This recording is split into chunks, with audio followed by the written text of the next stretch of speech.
जाएगी। पूरी दुनिया में इन चुनाव परिणामों की गूंज सुनाई देगी। ये चुनाव परिणाम भारत के विकास पर भरोसा कि सिर्फ कुछ परिवारवादियों के मंच पर एक साथ आ जाने से फोटो कितनी अच्छी निकल जाए, देश का भरोसा नहीं जीता जाता। देश की जनता का दिल जीतने के लिए राष्ट्र सेवा का जज्बा होना चाहिए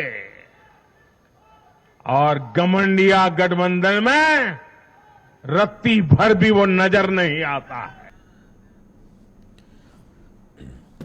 तो पीएम मोदी ने अपने संदेश में कई महत्वपूर्ण बातें जहां एक तरफ बीजेपी कार्यकर्ताओं को संदेश के रूप में दी, तो वहीं विपक्ष को भी एक संकेत दे दिया। इसी पर चर्चा को आगे बढ़ाएंगे।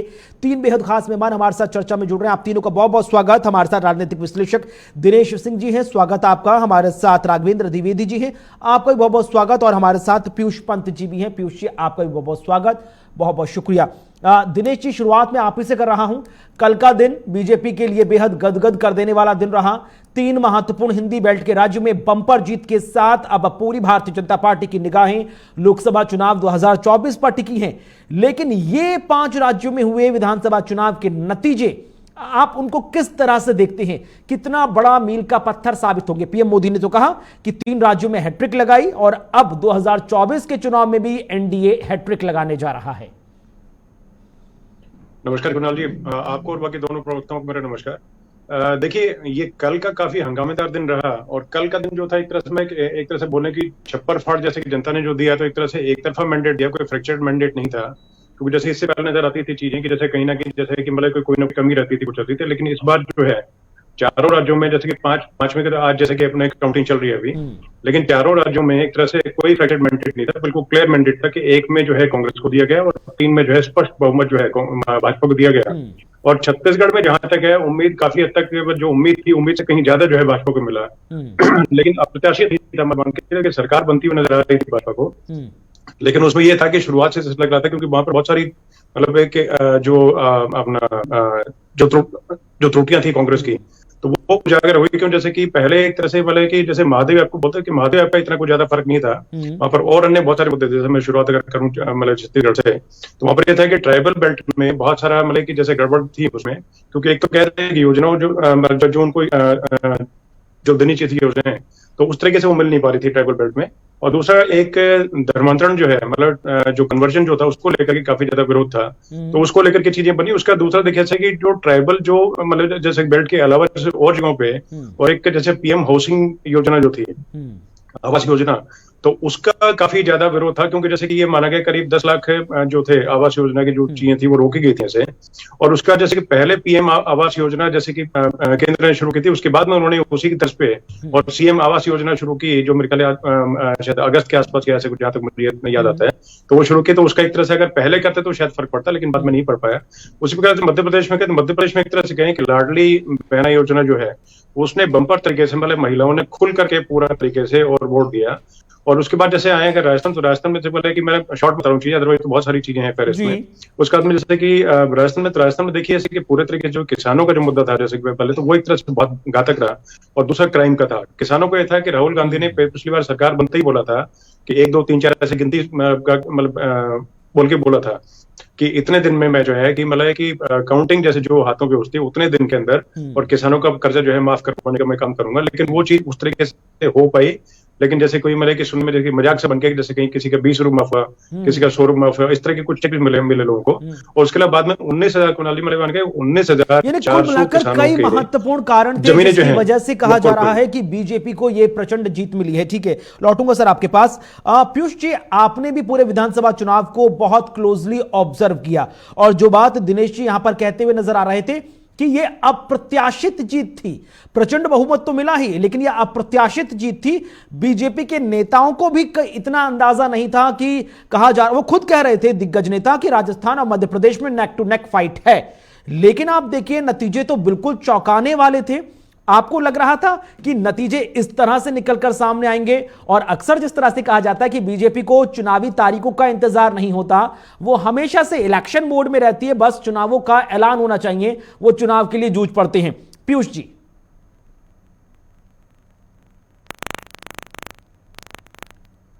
और राजस्थान का जो पहले का भी जो अगर हम देखें इतिहास, तो वहां पे जो है हमेशा से ही जो है कि एक नेक टू नेक फाइट रहती है हमेशा से। राजस्थान में बदलाव होता है और उसको हम शायद जैसा लग रहा था या ऐसा एक इम्प्रेशन क्रिएट करने की कोशिश हो रही थी कांग्रेस के द्वारा, वो अपनी जो है जिन्होंने अशोक गहलोत जो योजनाएं लाए थे और गारंटी की नहीं, इस बार जो है कि वो जो एक रवायत है, वो जो रिवाज है, वो जो है कि रुक जाएगा और दोबारा सरकार आएगी। लेकिन हाँ, ये बदलता है। और इस बार भी देखें तो वोट परसेंटेज जो है, आप देखिए कि बहुत ज्यादा अंतर नहीं। अगर हम छत्तीसगढ़ और मध्य प्रदेश की तुलना में देखें, छत्तीसगढ़ और मध्य प्रदेश में खासकर निश्चित रूप से लगभग जो है 8% वोट जो है बीजेपी में ज्यादा मिला है। और इसीलिए हम देख रहे हैं कि मैसेज जो है उनको इतनी ज्यादा सीटें वहां मिली हैं। तो निश्चित रूप से मध्य प्रदेश में जिस तरह से शिवराज सिंह चौहान की एक भावनात्मक अपील थी, उनकी लाडली बहन योजना, लाडली लक्ष्मी योजना, और उन्होंने 6 महीने में जिस तरह से काम किया, और वही कमलनाथ एक कमजोर चेहरा थे।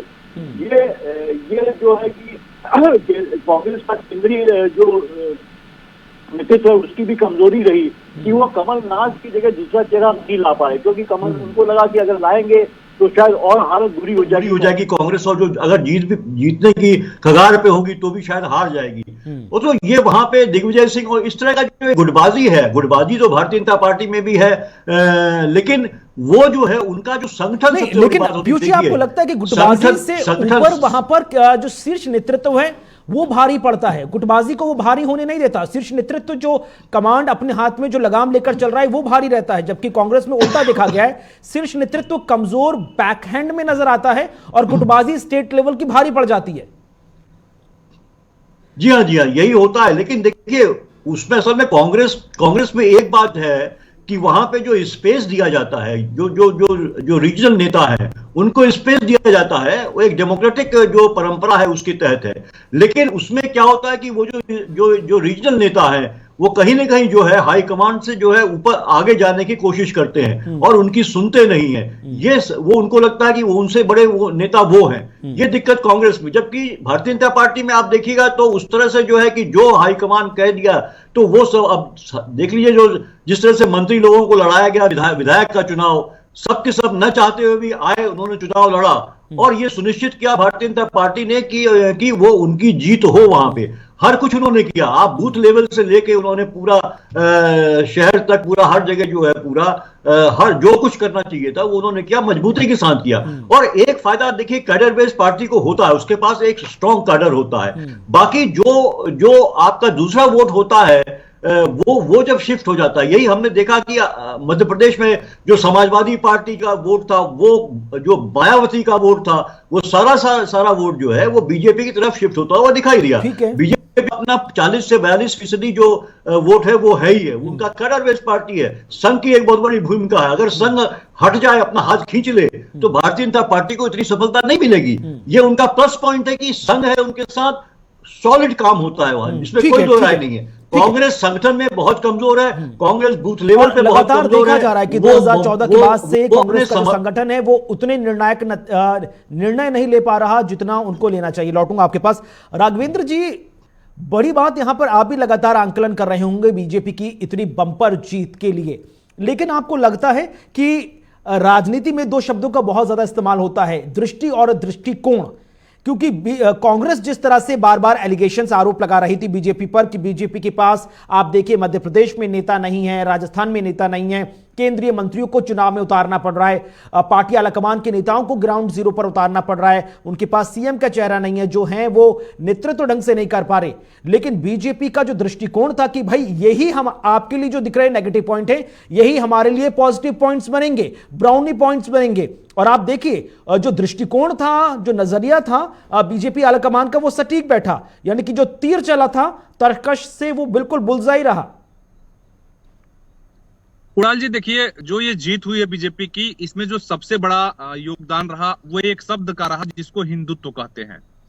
हिंदुत्व शब्द के कारण ही बीजेपी हैट्रिक मारी है, और कांग्रेस की जो हैट्रिक में हार हुई है वो कहीं ना कहीं हिंदुत्व को लेके हुई है। दूसरा जो बड़ा फैक्टर होगा वो होगा चेहरा।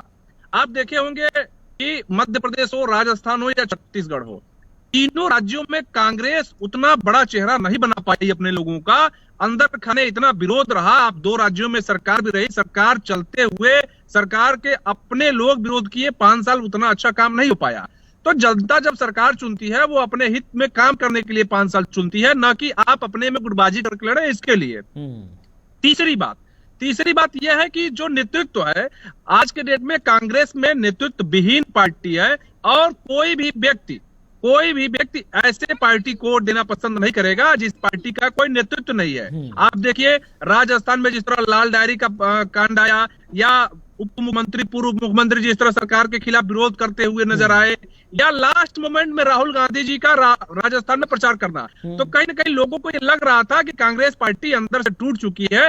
और जब जगह जगह समय समय पर जब हिंदुत्व को आप गाली देंगे, हिंदुत्व को आप बुरा भला कहेंगे, तो कहीं ना कहीं वो पूरा खेमा आपसे नाराज होगा, और इसकी नाराजगी जो है ईवीएम की बटन दबा कर निकलेगी। नहीं, लेकिन आपको लगता है कि हिंदुत्व का मुद्दा क्या भारी पड़ा विकास के मॉडल के ऊपर? क्योंकि अब देखिए ना, सभी 5 राज्यों में बीजेपी जो गई वो अपने सेंटर के कामकाज को लेकर भी गई थी। सेंटर से लेकर स्टेट तक के उन्होंने रिपोर्ट कार्ड को आम जनता के सामने रखा। आपको लग रहा है कि ये जो कामकाज का रिपोर्ट कार्ड है इस पर हिंदुत्व का कार्ड ज्यादा भारी पड़ा? देखिए उड़ाल जी, देखिए हिंदुत्व जो शब्द है ना वो हर चीज पे भारी है। आप मेरा घर बनवा दीजिए आके, और आप मेरे बाप को गाली दीजिए, तो आपका घर आपको मुबारक। मेरे बाप गाली नहीं सुनेंगे। अगर मैं अपने बाप का गाली नहीं सुन सकता तो अपने आस्था, अपने प्रभु, अपने राम को गाली कैसे सुना देख सकता हूँ? तो जो धर्म है, धर्म से बड़ा कोई विकास नहीं है। हम 2 रोटी कम खाएंगे लेकिन भगवान में आस्था रखते हैं, तो भगवान के प्रति हम निष्ठावान रहेंगे। यानी आप ये भी कह सकते हैं ना कि फिर धर्म प्लस विकास की guarantee is equal to win win situation? बिल्कुल बिल्कुल बिल्कुल। ठीक है, मैं लौटूंगा आपके पास दिनेश जी, क्योंकि बहुत महत्वपूर्ण बात यहां पर राघवेंद्र जी कहते हुए नजर आए थे कि जनता बहुत ज्यादा स्मार्ट है, वो जानती है कि कौन हमारा प्रदेश में नेतृत्व करेगा, लिहाजा उसको यह पता होना चाहिए कि जिसके हाथ में हम राज्य की या देश की बागडोर सौंप रहे हैं वो क्या इस स्थिति में है कि निर्णायक फैसले ले पाए, महत्वपूर्ण फैसले ले पाए, ऐसे फैसले जो शुरुआत में कड़वे नजर आए लेकिन उनका जब फल निकले तो वो काफी सुखद हो और शांतवान हो। आपको लग रहा है कि इसी हिसाब से आम जनता ने राजस्थान से लेकर मध्य प्रदेश तक, मध्य प्रदेश से लेकर छत्तीसगढ़ तक बहुत क्लीन मेजॉरिटी की सरकार बनाई है भारतीय जनता पार्टी की? बिल्कुल, मैं पूरे तरीके से इस चीज से सहमत हूँ कि देखिए कि मतलब एक जो बड़ी बात हुई है कि इनडिसिप्लिन जो है उसकी मतलब बहुत ज्यादा दिक्कत है कांग्रेस में, और दूसरे लोग और कॉन्फिडेंस में आते हैं। जैसे कि कर्नाटक जीतने के बाद में और हिमाचल जीतने के बाद में और शायद इनको लगा कि पूरी इनकी लहर चल रही है और जनता जो है एक तरह से तैयार करके बैठी है, आप कुछ करें चाहे ना करें, कांग्रेस अपने घर बैठी रहे और घर पे आकर के वोट देके चलेंगे, मतलब मतपेटी में डालने की आवश्यकता भी नहीं है। अपने आप मतलब मान के बैठ गए थे कि ये जीत के बैठ गए 3 प्रदेशों में, 4 में, और उसके बाद मिजोरम के अंदर भी अपने आप को जिता के साथ बैठे होंगे, तो वो थोड़ा गलत था। इनडिसिप्लिन जैसे कि मैं इस बार में कहना चाहूंगा, जैसे कि अगर आला कमान जैसे राहुल गांधी है, मतलब अगर राजस्थान की अगर बात करें तो राहुल गांधी ने जैसे कि दोनों नेताओं जो वहां के जो शीर्ष नेता हैं, अपना क्या नाम है, गहलोत जी और पायलट जी, इन दोनों को बिठा करके एक मंच पे लाके एक जाजम पे ला करके बातचीत की, लेकिन वो उन्होंने मतलब कि बार बार खुले मंच पे, मतलब खुले में पब्लिक में, और अशोक गहलोत जी कहते न रहे, जैसे रिपोर्टर्स ने उनसे अगर पूछा, मतलब कोई जर्नलिस्ट थे उनसे अगर पूछते थे कि क्या अगली बार जब सरकार बनेगी तो क्या सचिन पायलट को कमान देंगे आप, तो मतलब कि वो बन ही नहीं सकता है। इस तरीके करके जो बातें, तो उससे देखिए गुर्जर जो वोट्स हैं उन पे बहुत फर्क पड़ा, और आपस में जो आपस की फूट थी, इनडिसिप्लिन था उसका बहुत ज्यादा था। दूसरा सनातन और धर्म की जैसे बातचीत अगर आती तो देखिए इसमें प्रमोद कृष्ण जो उनके बड़े नेता हैं उन्होंने बोला, मतलब कल ही उनका ट्वीट था कि शायद सनातन का शाप जो है वो उनको खा गया से। तो पूरी तरह देखिए जैसे कि उन्होंने पहले जो इससे पहले जो बोल रहे थे अपना वक्ता, तो उन्होंने जैसे बताया कि ठीक है कि हिंदू जो है उसको लेकर के, अगर है कि हिंदुत्व को लेकर के या धर्म को लेकर कोई बातचीत अगर की जाएगी तो कोई सहन नहीं करेगा, और बोलेगा तो चले हम तो फिर भी सहनशील है, जैसे कि हिंदू है फिर भी सहनशील है। अगर किसी और धर्म के बारे में अगर बोला जाएगा तो उसका तो सर तन से जुदा और पता किस किस तरह की चीजें होती हैं। तो और दूसरी देखिए मतलब कि तुष्टिकरण की बातचीत ना करके मैं कहूंगी कि तुष्टिकरण नहीं किया गया, संतुष्टिकरण किया गया कि अपने तरीके से विकास जो है उसकी बातचीत लेके गए और डिसिप्लिन के साथ गए। और जो जैसे कि आपने बताया कि ठीक है, जैसे केंद्रीय मंत्री थे, उनको लग रहा था कि अपने तरीके जैसे कि कैलाश विजयवर्गीय जो है मध्य प्रदेश में, उनको कहते हुए सुना गया कि उन्होंने बोला कि मतलब हमें मतलब दूर दूर तक अंदेशा नहीं था कि दोबारा चुनाव लड़ना पड़ेगा, चुनाव लड़ने का मन नहीं होता है। लेकिन केंद्रीय नेतृत्व ने बोला तो उसको पूरे तरीके से उन्होंने मतलब सर झुका के माना और अच्छे मतलब मार्जिन से जीते भी। तो ये सब चीजें होती है कि डिसिप्लिन की अगर कमी रहेगी तो कोई भी जो पार्टी आगे बढ़ नहीं पाएगी। तो और उससे एक मैसेज नहीं चाहिए क्या? एक चीज मैं आपसे समझना चाहूंगा, बहुत छोटा सा आप जवाब दीजिएगा, उसके बाद मैं फिर पीयूष जी के पास जाऊंगा। कांग्रेस पार्टी ने पांचों ही स्टेट्स में अपने सीएम के चेहरे पेश किए थे, बीजेपी ने एक में भी पेश नहीं किए। कुल मिलाकर एक इल्यूजन, एक भ्रम की स्थिति बनाई हुई थी छोटे छोटे ग्रुप्स के अंदर। कैलाश विजयवर्गीय के जो तमाम कार्यकर्ता थे उनको लग रहा था कि कैलाश ही सीएम बनेंगे, पार्टी जीत गई। ज्योतिरादित्य सिंधिया जी के ग्रुप के जितने लोग थे वो कह रहे थे कि अगर पार्टी जीत गई तो वो सीएम बनेंगे। शिवराज जी का भी यही हाल था, नरेंद्र सिंह तोमर का जी की भी यही हाल था, नरोत्तम मिश्रा जी का भी हाल था।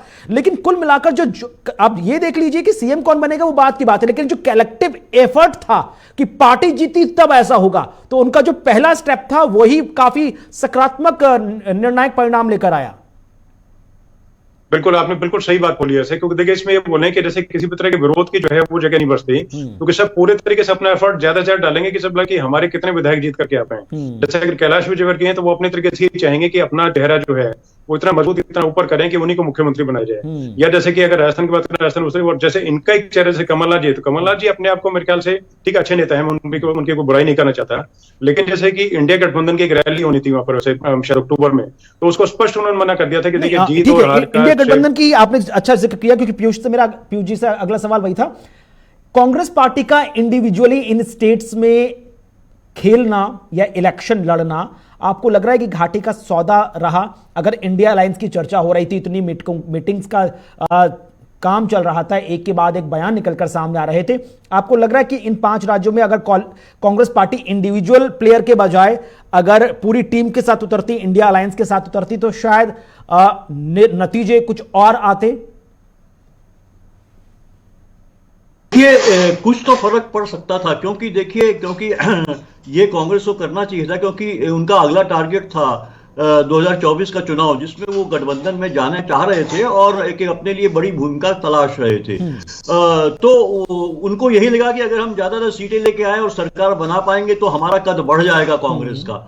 और लेकिन उसमें मुझे लगता है कि थोड़ा उनको कंसेशन देना चाहिए था, क्योंकि समाजवादी पार्टी जिस तरह से तो एक गलत इंप्रेशन गया, जो जिस तरह से अखिलेश जी ने जो इस तरह की बातें करी उनको लेके, तो ये बीजेपी को भी मौका मिला और जनता को बताने में कि ये तो अभी से जो है सरफुटअव्वल हो रही है इनकी, एक दूसरे को अपशब्द कह रहे हैं, तो ये क्या जो है कि लोकसभा चुनाव में ये क्या सरकार दे पाएंगे या कैसे साथ रह पाएंगे।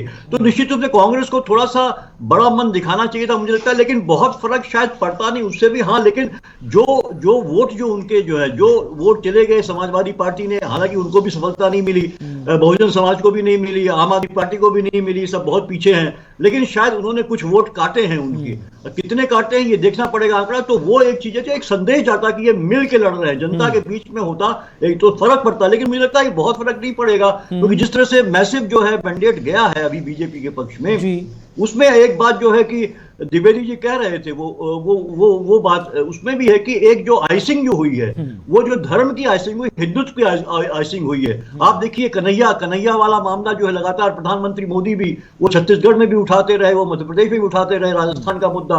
तो कोशिश तो की गई पूरी कि एक हिंदुत्व जो हिंदू वोट बैंक है उसको अपने साथ लाया जाए, तो वो भी रहा। दूसरा शिवराज सिंह की जो रहा उनका एक भावनात्मक जो लगाव रहा महिलाओं के साथ, और महिलाओं ने बहुत बढ़ चढ़ के इस बार वोटिंग करी मध्य प्रदेश में, वो सब कारण रहे। वहां पे राजस्थान में भी देखिए ये था कि काफी गुटबाजी वहां पे थी, बीजेपी में भी थी, लेकिन वहां पे मैंने आपसे पहले भी कहा एक कार्डर है, हिंदुत्व का कार्ड है, और एक जो है डिसिप्लिन की बात जो अभी गुटबाजी है। गुटबाजी तो हर एक राजनीतिक दल में होती है, लेकिन बड़ी बात है कि पर्दे के पीछे ही उस गुटबाजी को रखें तो शायद ज्यादा बेहतर होता है। ठीक है राघवेंद्र जी, अब बात एक महत्वपूर्ण सवाल बड़े भाई की भूमिका पर।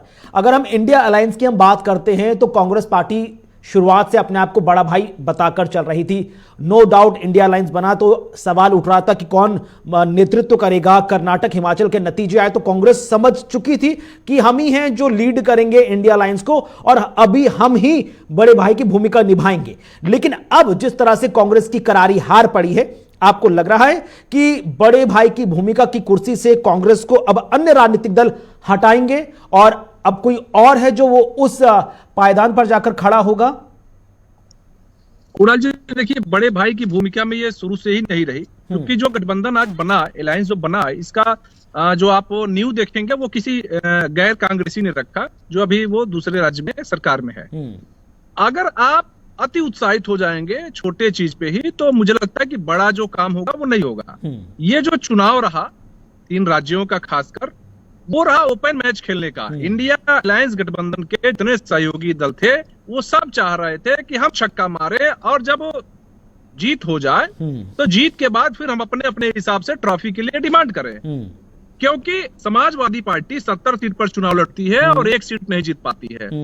आम आदमी पार्टी, आरएलडी, रावण जो अभी भीम आर्मी है, मुझे लगता है कि सबकी हैसियत कांग्रेस को दिखाने की थी कि हमारी ये हैसियत है, लेकिन सबकी हैसियत को जनता ने दिखा दिया कि अगर आप अकेले हैं तो आपकी वैल्यू कुछ नहीं है। अगर आप संगठन के साथ आए होते, एक यूनिटी के साथ आए होते, तो शायद हम उस पर कुछ विचार करते, सोचते। इसी का कहीं ना कहीं नतीजा है कि तीनों राज्यों में जो जनादेश आया, वोट जो कटा, वो कहीं ना कहीं सारे पार्टियों का वोट कट के बीजेपी में सटा और बीजेपी को तीनों राज्यों में पूर्ण बहुमत की सरकार मिली। इनको ये लग रहा था कि जैसे हम हिमाचल या अन्य राज्यों में तत्कालीन जो चुनाव हुए उसमें हम अगर जीत लिए तो कांग्रेस अब मोदी को हरा देगी, और जब तक ये मोदी का गाना गाते रहेंगे कि मोदी हराओ संविधान बचाओ, मुझे लगता है कि जनता के दिलों में मोदी शब्द बैठ गया है। और जब तक ये पूरा बीजेपी को नहीं हराने का कोशिश करेंगे, एक सत्ता पक्ष को हराने की कोशिश नहीं करेंगे, तब तक ये कोशिश में नाकाम रहेंगे। तो इसमें वैसे भी नाकाम हो गए, अब केवल दौर चलेगा बैठकों का कि हम कैसे हारे। तब तक विधानसभा चुनाव समाप्त हो गया, लोकसभा चुनाव आ जाएगा, फिर उसमें मोदी हैट्रिक मार देंगे। ठीक है दिनेश जी, आपको लग रहा है कि जो ओबीसी कार्ड खेलने की कांग्रेस पार्टी कोशिश कर रही थी तीनों ही राज्यों में, जहां राहुल गांधी, प्रियंका गांधी जा रहे थे, बस ओबीसी की चर्चा कर रहे थे, जातीय जनगणना की बात कर रहे थे, और बीजेपी की तरफ से और मुख्यमंत्री और प्रधानमंत्री नरेंद्र मोदी की तरफ से स्पष्ट कहा गया कि कोई जाति नहीं होती, सिर्फ एक ही जाति होती है, गरीब की जाति, महिला की जाति, किसान की जाति और रोजगार की जाति। आपको लगता है कि यह ओबीसी कार्ड खेलना कांग्रेस पार्टी को भारी पड़ा? आम जनता ने तो साफ कहा कि आप जातिकरण बाद में करिएगा, जो पहले बुनियादी समस्याएं हैं उनको आप सुधारिए। और जब बुनियादी समस्याओं की बात आती है जिसका आम आदमी सामना करता है, तो समस्याएं जब आती हैं तो वो ये नहीं पूछती हैं कि आप ओबीसी हो, एससी हो, एसटी हो या आप अपर कास्ट के हो तो मैं आपके घर में बैठूंगी, अदरवाइज मैं चली जाऊंगी। देखिए कुणाल जी, जैसे कि मैंने पहले बताया कि संतुष्टिकरण और तुष्टिकरण, तो कांग्रेस कहीं ना कहीं, कांग्रेस और इंडिया गठबंधन के जो दल थे तो कहीं ना कहीं ये पेश करने के उसमें थे कि भाजपा जो है वो तुष्टिकरण करने का काम करती है। लेकिन एक तरह से भाजपा जो एक तरह से जो किया है कि इकोनॉमिकल बैकवर्ड जो सेक्शंस वो हो गए कि मतलब कि जो जैसे कि वंचित और शोषित जो लोग हैं उनके लिए कहीं ना कहीं लाभ का कार्य किया जाए। सारे वर्ग को इकट्ठा, जैसे कि 80% के आसपास जो है वो आंकड़ा पहुंचता था मोदी का कि ठीक है कि उन्होंने अपना करके साफ बोला था। ठीक है, शायद आपका नेटवर्क नहीं आ रहा है, फिर से संपर्क साधने की कोशिश की जाएगी। अब पीयूष जी, एक चीज और महत्वपूर्ण बात, कल आपने पीएम मोदी का संबोधन सुना होगा बीजेपी मुख्यालय से। उन्होंने स्पष्ट कहा कि जनता बहुत समझदार है, वो जानती है कि गरीब कल्याण नीतियों के बीच और आम जनता के बीच जो जो आएगा उसको जनता साइडलाइन कर देगी। उनका सीधा सीधा इशारा कांग्रेस पार्टी की तरफ था।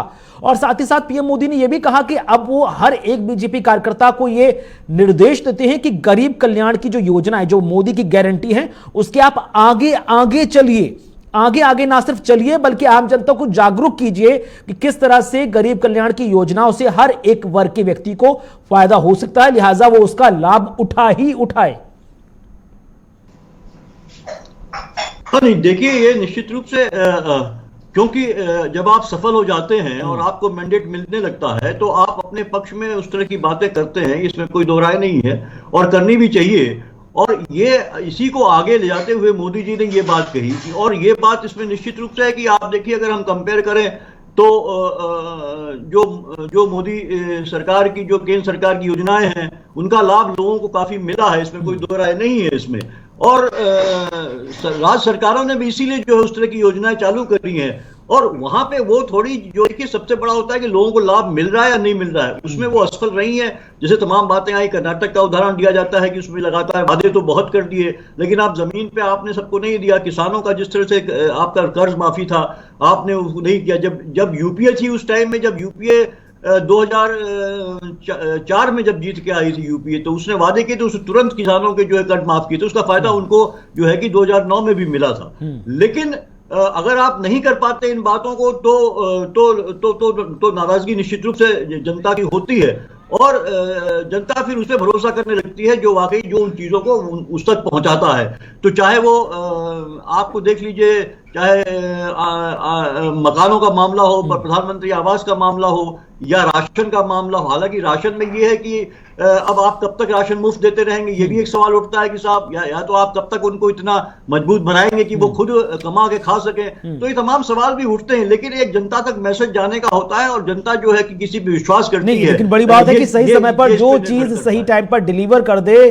फिर वाहवाही उसी की ही होती। बहुत बहुत शुक्रिया आप तीनों खास मेहमानों का हमारे साथ चर्चा में शामिल होने के लिए। समय इतनी ही इजाजत दे रहा था, नहीं तो चर्चा को और आगे बढ़ाते। तो कुल मिलाकर 5 में से 3 जो हिंदी भाषी राज्य है उसमें बंपर जीत के बाद भारतीय जनता पार्टी का इस वक्त भगवा ध्वज लहरा रहा है। बड़ी बात है कि अब सिलसिला शुरू हो चुका है बधाइयों के साथ बड़ी बात कि चिंतन मंथन हो रहा है कि आखिरकार इन राज्यों में कौन नेतृत्व करेगा, यानी कि कौन बनेगा मुख्यमंत्री। अब सीधे आगे बढ़ते हैं, रुक करते हैं सीधे राजधानी देहरादून की तरफ, जहां पर मुख्यमंत्री पुष्कर सिंह धामी इस वक्त संबोधित कर रहे हैं। बहुत महत्वपूर्ण काम कर रहे हैं। जो हमारा केदारनाथ और बद्रीनाथ का मास्टर प्लान है, जो पुनर्निर्माण का काम है, आपकी संपूर्ण देखरेख में वो भी चल रहा है। और अभी सिलकारा टनल में भी लगातार संपूर्ण दिनों तक आपने वहीं हमारे साथ सब लोगों का वहां उत्साहवर्धन किया। आपने खासकर कुलदेव जी, मंचासीन पद्मश्री श्री रजनीकांत जी, जो काशी से यहाँ पधारे हैं, बाबा विश्वनाथ जी का आशीर्वाद लेकर हम सब लोगों के लिए, श्री अनिल डब्बू जी, जो कि हमारे उत्तराखंड कृषि उत्पादन एवं विपणन बोर्ड के अध्यक्ष हैं, श्री आर मीनाक्षी सुंदरम जी, जिनके समय में सचिव रहते हुए काम आगे बढ़ा, श्री रणवीर सिंह जी, डीजी हमारे कृषि, चौहान जी, प्रशांत जी, उन्नत पंडित जी, जो हमसे वर्चुअल से जुड़े हैं कि अभी चले गए, और आए हुए सभी हमारे कृषि विभाग हैं। आपका भी बहुत स्वागत है। आपका अभी आदरणीय भास्कर जी ने बताया कि बहुत आपने इसके लिए बड़ा प्रयास किया, आपका भी हम धन्यवाद करते हैं। और हमारे सभी हमारे अतिथिगण,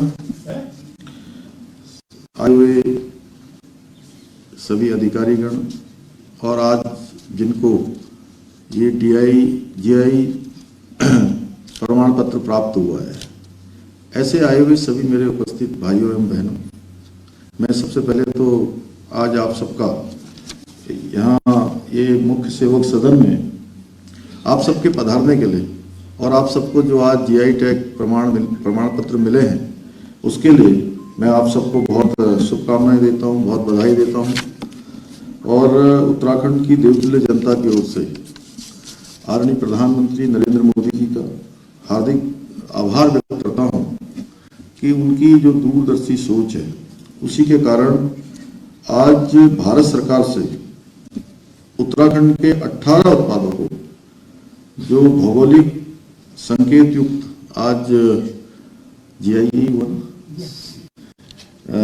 प्रमाण पत्र मिल पाए हैं, आज हमारे लिए बहुत ही खुशी का अवसर है। जैसा आदरणीय खुलवे जी ने यहाँ पर कहा, मैं भारत सरकार के महानियंत्रक प्रोफेसर पी पंडित जी और पद्मश्री हमारे रजनीकांत जी का भी बहुत विशेष व्यक्त करता हूँ, क्योंकि तो जीआई प्रमाण पत्र वितरित समारोह में मुख्यमंत्री पुष्कर सिंह धामी तमाम लोगों को लाभार्थियों को संबोधित करते हुए इधर 5 राज्यों में से 3 राज्यों में बीजेपी को बड़ी जीत मिली है। उसके बाद बीजेपी नेताओं में जश्न का माहौल है। बीजेपी नेता कर्म सिंह कर्मा से खास बातचीत की है हमारे संवाददाता केशव मोहन मिश्रा ने। 3 राज्यों में भारतीय जनता पार्टी ने प्रचंड बहुमत के साथ सरकार बनाई है। करम सिंह कर्मा जी हैं, भारतीय जनता पार्टी के नेता हैं। सर, कैसे देख रहे हैं प्रचंड बहुमत के साथ 3 राज्यों में सरकार? हम तो सोच रहे थे 5 राज्यों में हमारी सरकार आने वाली है, लेकिन तेलंगाना में भी हमने बढ़त हासिल की है और 3 राज्यों में तो हमारी सरकार आनी थी। वो तो हमें गारंटी, मोदी जी की गारंटी में भी गारंटी है कि जीत की गारंटी है और वो जीत की गारंटी आज पूरे भारतवर्ष को दिखाई दी और प्रचंड बहुमत से भारतीय जनता पार्टी ने 3 राज्यों में सरकार बनाई है। और मैं 3 प्रभारियों को, साथ में जो हमारे शीर्ष नेतृत्व को और प्रधानमंत्री नरेंद्र मोदी जी को हार्दिक शुभकामनाएं देता हूं और पूरे भारतवर्ष की जनता को शुभकामनाएं देता हूं। सर, क्या लग रहा है 2024 का रोड मैप तैयार हो गया है जिस तरीके से आज के जो नतीजे सामने आए हैं? 2024 का रोड मैप तो 2014 को ही तैयार हो चुका था जी। क्यों, जब तक मोदी जी हैं तो मुमकिन है और जब तक मोदी जी रहेंगे प्रधानमंत्री रहेंगे।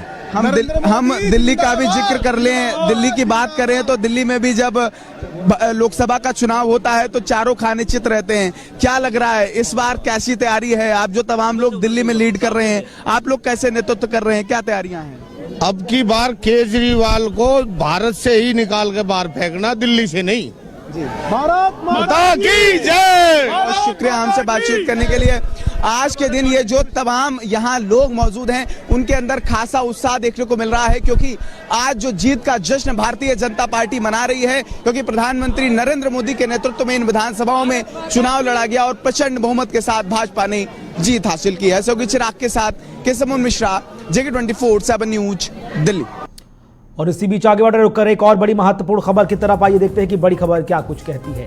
तेलंगाना में एयरफोर्स का ट्रेनी एयरक्राफ्ट क्रैश हुआ है। बड़ी खबर तेलंगाना से, जहां पर कुछ ही पलों में ये प्लेन जलकर खाक हो गया।